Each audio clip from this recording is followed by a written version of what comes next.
பாரதிய ஜனதா கட்சியின் மாநில தலைவர் தமிழிசை சவுந்தரராஜன் மற்றும் எச் ராஜா ஆகியோர் சென்னையில் செய்தியாளர்களை சந்தித்து வருகின்றனர். அதன் நேரடி காட்சியை புரட்சிக்கு வித்திட்டு இருக்கிறது.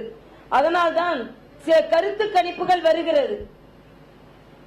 ஏதோ சில கட்சிகளுக்கு அதிகமாக கிடைக்கிறது, சில கட்சிகளுக்கு குறைவாக கிடைக்கிறது என்று. நான் சொல்கிறேன், இன்னும் களம் சூடுபிடிக்கவில்லை. இன்னும் களம் முற்றிலுமாக தேர்தலை எதிர்நோக்கும் பணிகள் எந்த கட்சியிலும் ஆரம்பமாகவில்லை.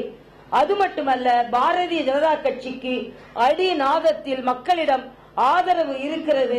அதனால் எத்தனை கருத்து கணிப்புகள் வந்தாலும் அதை தவிடு பொடியாக்கிவிட்டு பாரதிய ஜனதா கட்சி தமிழக தேர்தலில் ஒரு மிகப்பெரிய தாக்கத்தை ஏற்படுத்தும் என்பதை இன்றைய இளைஞர் கூட்டம் நமக்கு வலியுறுத்துகிறது என்று சொல்லி நிச்சயமாக வெற்றி பெறுவோம்.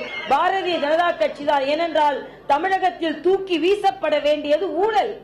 ஊழல் தூக்கி வீசப்பட வேண்டும் என்றால் அதற்கு நிச்சயம் பாரதிய ஜனதா கட்சி தான் ஆட்சியில் பங்கெடுத்தும் கொள்ளும் அளவிற்கு வளர வேண்டும்.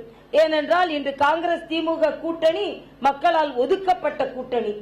நால்வர் கூட்டணி ஐவர் கூட்டணியாக மாறி இன்று என்ன பெயர் வைப்பது என்று குழம்பு என்று குழம்பி ஒருவர் பிரச்சாரத்திற்கு வருகிறார், இன்னொருவர் வர மறுக்கிறார்.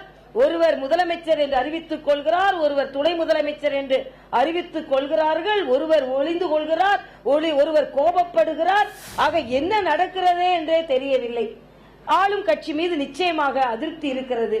அதனால் கூட்டி கழித்து பார்த்தால் இன்று கூடுதலாக மக்களுக்கு நல்லது செய்யும் ஒரே கூட்டணி பாரதிய ஜனதா கட்சி தான் என்பதை மக்கள் புரிந்து கொள்வார்கள். நிச்சயம் தமிழகத்தில் தாமரை மலர்ந்தே தீரும். நன்றி.